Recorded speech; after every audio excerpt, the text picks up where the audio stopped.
पारणिया मनाचे फिटेना अंतरीची का कळेना सारे मिटेना हीच भीती वीण दोघातली तुटेना हेच थोडे रोज थोडे सोडवावे तरी सुटेना आस मुकल्या जीवनाची आज खुलता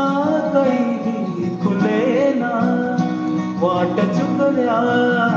या मनाची आज खुलता कळी खुले